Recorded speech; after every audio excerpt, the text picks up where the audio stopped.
Estimados colegas, es un gusto saludarles. Em, bueno, digamos que en función a nuestra primera sesión del sábado 16 de enero, les voy a compartir un video resumen de los aspectos fundamentales que trabajamos en la clase de ese día, de ese sábado 16 de enero. ¿Ok? Espero pues que les sea de utilidad, tanto como un repaso, al igual que aquellos colegas que por una u otra razón no se pudieron conectar. Bien, entonces nuestro seminario, que está relacionado a la inteligencia emocional y el desarrollo de habilidades blandas, em, lo principal que nosotros comenzamos a trabajar en este módulo 2, valores para la vida, practicando la ética personal y profesional, por supuesto que tiene que ver, empezamos a hablar de valores. Y uno de los aspectos fundamentales que tratamos ese día fue que, primero que nada, todos nosotros somos seres de alguna manera emocionales, es decir, a pesar de que tenemos conocimientos y habilidades en el campo, en diversos campos, también tenemos unos patrones o comportamientos en función de las emociones. Y esas emociones guardan relación con los valores que nosotros tenemos. Valores que vienen de casa, valores que son ah, inculcados, transmitidos por nuestros padres principalmente, en algunos casos por hermanos mayores, abuelos, pero principalmente por los padres. Eso significa que nuestros padres, desde que tenemos, desde que comenzamos nuestro proceso de desarrollo y crecimiento, nos indicaban, nos hablaban, nos comunicaban, nos corregían, nos orientaban, nos daban ejemplos, pero no hay que olvidar algo. Ellos nos dieron lo que podían darnos en función de sus conocimientos. Es decir, no lo hicieron bien ni lo hicieron mal, lo hicieron con toda la mejor intención. Eso significa que a lo largo de nuestra vida y nuestro crecimiento, nosotros comenzamos a observar el patrón de conducta y el patrón que nos transmitían nuestros padres y lo comenzamos a aplicar en nuestra vida.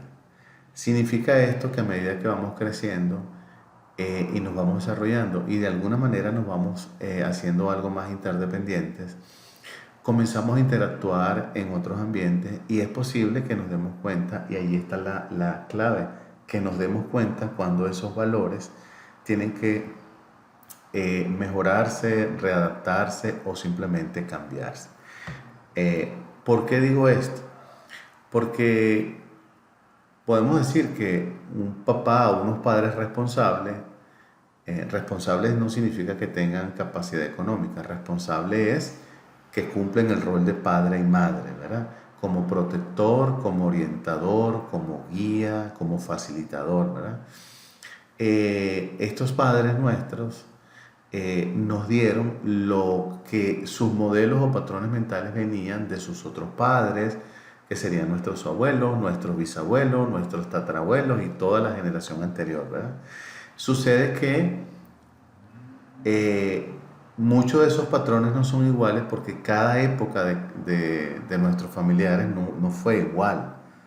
Les voy a poner un ejemplo. Cuando yo estaba pequeño y yo estaba sentado en la sala de recibo con mi mamá conversando algo, y tal vez venía una señora o un señor vecino a hablar, a pedir algo, a comentar algo, y se sentaba, mi mamá le pedía que pasara, o mi papá que pasara, se sentara, y yo se me olvidaba y me quedaba en la sala. Mi mamá tenía la facultad de mirarme de una manera muy especial, sin decirme nada, y ya yo comprendía lo que ella y mi papá nos enseñaron, que los niños no deben estar en las conversaciones de los adultos. Y yo inmediatamente me iba a mi habitación y preocupado para que no me fueran a regañar cuando la visita ya hubiese terminado. Díganme ustedes si hoy en día todos los niños o un porcentaje alto hace eso o le enseñan eso. Muchas veces los niños responden por los adultos. Si el adulto dice mentira, el niño le dice no mamá o no papá, es así o es tal cosa, porque no le enseñamos que los adultos tienen conversaciones de adultos y que los niños pueden estar con los adultos cuando la conversación es con el niño, de temas del niño, no temas de adultos. Pero nos hemos ido, digamos, suavizando, tranquilizando, algunos dicen modernizando, yo no creo en eso. Entonces el niño actúa en todo, e incluso algunos lo ven los padres como que el niño es altivo, como que el niño es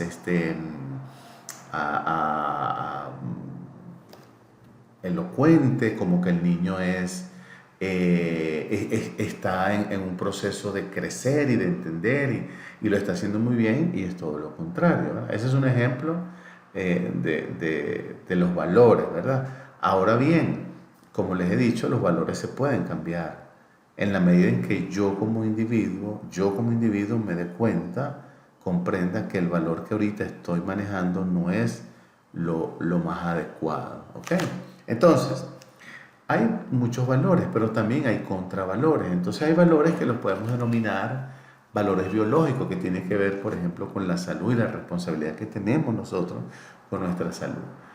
Valores sensibles, que tienen que ver con las acciones que llevamos a cabo que nos conducen a placer, a alegría, a esparcimiento, a diversión, pero siempre dentro de un límite, ¿verdad? Valores económicos, que tienen que ver con todas las acciones que nosotros llevamos a cabo para obtener elementos que nos faciliten a través de los patrones o variables económicas tener una vida próspera, ¿verdad?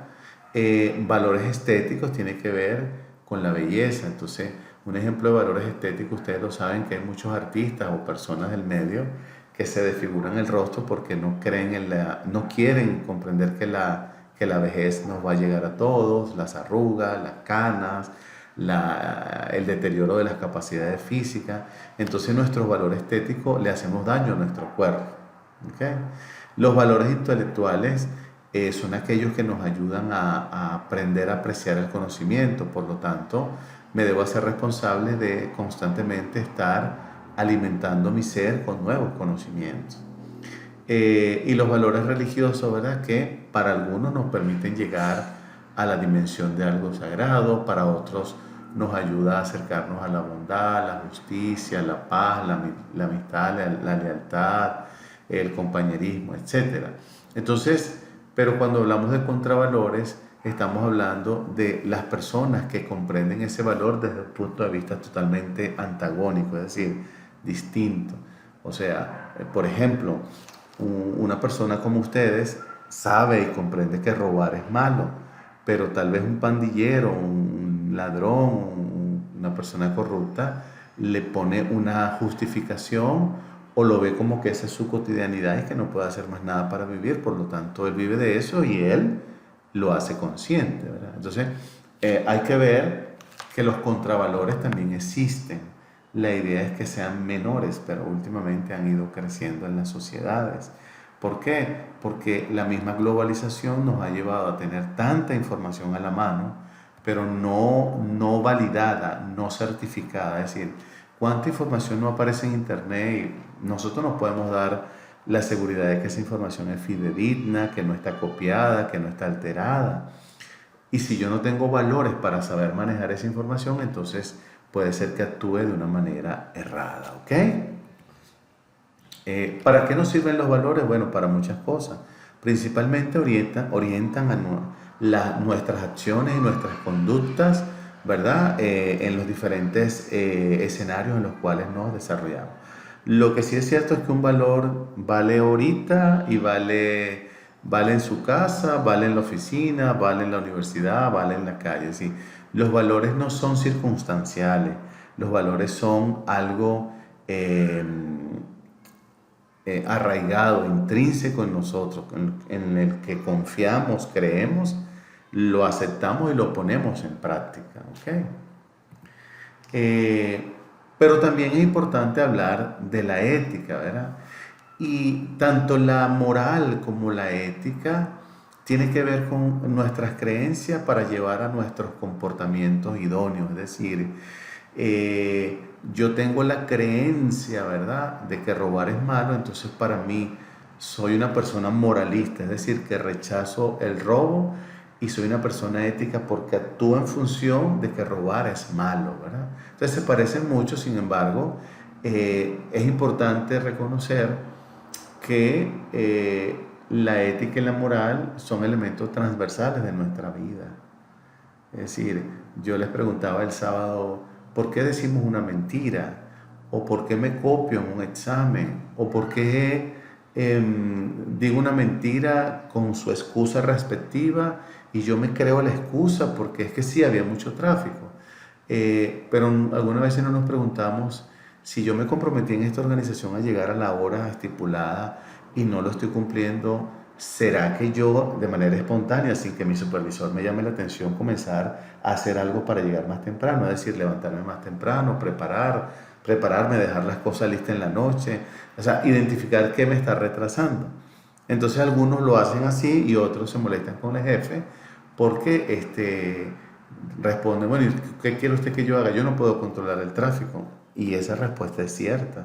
Ustedes no pueden controlar el tráfico, pero sí pueden controlar la hora en que se levanta, identificar dónde está la ruta o el sector donde hay mayor tráfico para evitarlo, probar diferentes horarios para ver cuál me adapto más, de tal manera que llegue temprano a la oficina.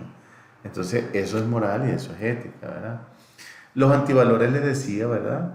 Que son, por ejemplo, la deshonestidad, la injusticia, la intransigencia, la intolerancia, la traición, el egoísmo, la irresponsabilidad. Hay muchos antivalores. Entonces ustedes como seres humanos tienen que identificar a esa persona o ese grupo de personas que está actuando en función a eso y reconocer que eso no es valor agregado para ustedes, ¿ok?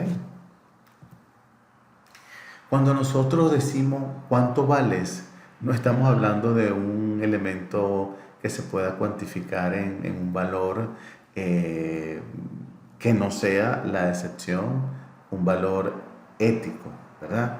Porque esa ética y esa moral engloba lo demás, la responsabilidad, el trabajo en equipo, la honestidad, etc. Entonces, nosotros deberíamos saber, ustedes y yo, cada uno de lo individual, cómo está nuestra moral, cómo está nuestra ética. Pero no solo en la universidad, no solo en mi casa, en cualquier aspecto de mi vida cotidiana.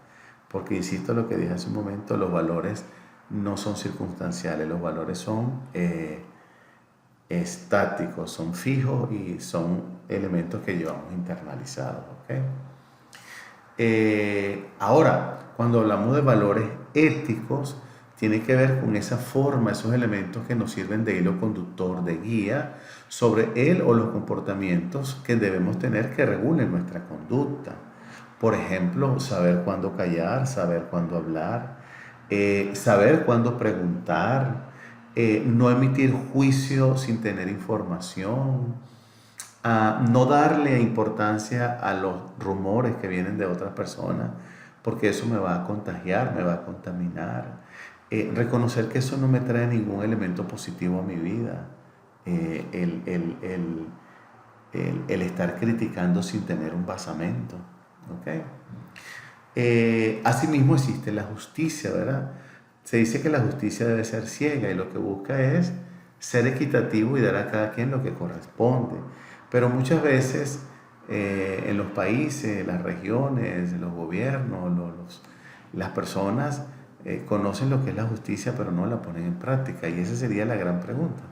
¿Por qué si tú conoces qué es la justicia y cómo se imparte, por qué no lo haces como ella lo indica, de manera equitativa, de manera imparcial, lo que le corresponda a cada quien? Entonces, la justicia es fundamental en este mundo, Señor, porque no se trata solo de dar, se trata también de actuar. Y no olviden, el que actúa bien le va a ir bien, y el que actúa mal le va a ir mal en algún momento. ¿Ok? Ahora, la justicia ya no es solamente de un ser humano, ya hablamos de la justicia universal. Es decir, por ejemplo, cuando nosotros nos coarten algún derecho, por ejemplo, el derecho a la libertad de expresión, a la libre circulación, a la libertad de elegir, a la libertad de culto o de escogencia religiosa, y se nos coarta, es decir, si se nos cercena eso, se nos quita o se nos limita, entonces la justicia no está haciéndose presente. Por eso es que es ciega, o sea, la justicia muchas veces y en un alto porcentaje se maneja mal porque nuestras autoridades no están formadas. A cualquier persona se le puede acusar, y ya la prensa, y tal vez no hablo de la prensa de El Salvador o prensa de otros países, ya tienen el titular y acusan, y no se dan cuenta que una cosa es estar detenido por investigación o estar condenado producto de un juicio imparcial donde hubo justicia. Entonces, cuando una persona dice, esa persona robó, alguien lo está acusando. Pero hay una ley que dice, universal, que todos son inocentes hasta que se compruebe lo contrario. Entonces, el hecho de que una persona esté indiciada, o sea, señalada, o esté en proceso de averiguación, no significa que sea culpable. Por lo tanto, sus derechos hay que valerse. Si no, miren las cárceles del mundo, sobre todo las latinoamericanas, fueron hechas para generar un proceso de cambio y de reinserción en la sociedad de los convictos, pero por el contrario se hacen más expertos en delincuencia, porque es decir, la justicia, sus derechos no están, a pesar de que están consagrados, no son respetados, son vulnerados. Entonces yo no estoy con esto queriendo defender a los ladrones, a los asesinos, a los delincuentes, sino que también tienen derechos. Y como derecho hay que aplicar justicia. Si se comprueba que fue inocente, entonces hay que revisar si nuestro sistema judicial es débil, carece de elementos que lo fortalezcan. Pero si no hay una prueba, aunque haya sido, si no hay una prueba no se le puede condenar. Entonces es complejo este tema de, por ejemplo, de lo de las cárceles asociado a la justicia, ¿ok? El otro es la responsabilidad, y es esa cualidad que tenemos nosotros de asumir nuestros compromisos y dar respuesta en función a ellos. Es decir, empeñar nuestra palabra no debería ser algo así tan a la ligera, debería ser algo que yo puedo medir y decir, mira, sí me puedo comprometer contigo, pero hasta acá, o no me puedo comprometer en este momento por esto y por esto, tal vez en otra situación, pero soy responsable. ¿Cuántos niños no vienen al mundo de madres solteras, jovencitas, menores de edad, que no están preparadas, que todavía dependen de un papá y una mamá, y por no ser responsable con la pareja, decirle, mira, tú y yo hormonalmente, sí, queremos tener intimidad, pero ni tú ni yo estamos preparados para traer un niño, así que vamos a usar algún método de protección, porque se te va a dañar tu vida y se me va a dañar la mía. Pero hay otro elemento aquí de responsabilidad, y es cuál es la responsabilidad de los padres hacia esos niños que están descarrilados, que no le tenemos un control férreo de que eso va a pasar. Entonces después nos lamentamos y después lloramos y que mala suerte. No, yo soy responsable como papá de orientar a mis hijos, no solamente a las hembras, también tenemos que orientar al que tenga varones. ¿Por qué? Porque la responsabilidad de traer un hijo no es unísona, es de dos, ¿verdad? Entonces yo le puedo enseñar valores a mis hijos. Un valor es la responsabilidad, no el contravalor, la responsabilidad de que usted va a tener algún día hijos, pero en este momento no los puede tener. Y si usted está tan decidido a tener intimidad con su novio o su novia, pues téngala, pero sea también responsable de cuidarse, porque el día de mañana que ese niño venga al mundo, los abuelos son los abuelos. Me van a perdonar esta expresión muy personal. Los abuelos son de visitarlo, hacerle regalos, pero el que debe criar y orientar y darle valores a los hijos y principios son los padres. Y muchas veces son los abuelos los que terminan criando a los hijos. ¿Por qué? Porque la chica o el chico se enredaron, no estaban preparados, entonces el hombre se fue, dejó a la mujer, entonces la mujer, ¿qué le queda? Salir a la calle a trabajar en algo. ¿Quién lo cuida? La abuela. ¿Por qué? Porque lo que gana no le da para una guardería. ¿Por qué? Porque interrumpió sus estudios, no tiene un camino hacia tener una formación que le permita tener herramientas para no depender de un hombre económicamente. La responsabilidad es crucial, colega, es crucial. Bueno, al igual que otro valor, la honestidad. Por eso hacíamos esa pregunta. ¿Qué me lleva a mí a decir una mentira? Entonces yo les decía ese día, hay mentiritas blancas y mentiritas negras, pero realmente las mentiras son mentiras donde vaya. No hay una mentira liviana, una mediana y una fuerte. Cualquier expresión que esté contagiada de elementos que no sea valorada como algo honesto es una mentira. Entonces, hay que ver, hacernos esta pregunta: ¿por qué miento? ¿Y por qué le digo que mi mentira es pequeñita si al fin y al cabo es una mentira? No hay mentiras pequeñas ni grandes. Toda deshonestidad está asociada a una mentira. ¿Sí? No soy honesto porque no soy responsable. Por ejemplo, la figura ahí, tal vez el chico de los lentes estudió, se sacrificó, dejó de hacer cosas para prepararse, tal vez el otro posiblemente no, posiblemente porque tuvo que trabajar, posiblemente porque no tenía el libro, la computadora, o posiblemente porque no le da la importancia al estudio, no es responsable, entonces se copia. Y de repente el profesor, el docente no lo ve, obtiene una buena nota, pero él es el que se está engañando, ¿verdad? No el docente ni el compañero. Entonces hay que ser honesto con nosotros mismos, ¿ok? Igual el respeto, o sea, hay una frase que dice, como tú trates a los demás, así te tratarán. Entonces, el respeto, yo considero que es una cuestión de honor, de verdad, para mí. Porque no es respeto solamente como la imagen, respetar a los señores mayores, a la señora, eso es elemental.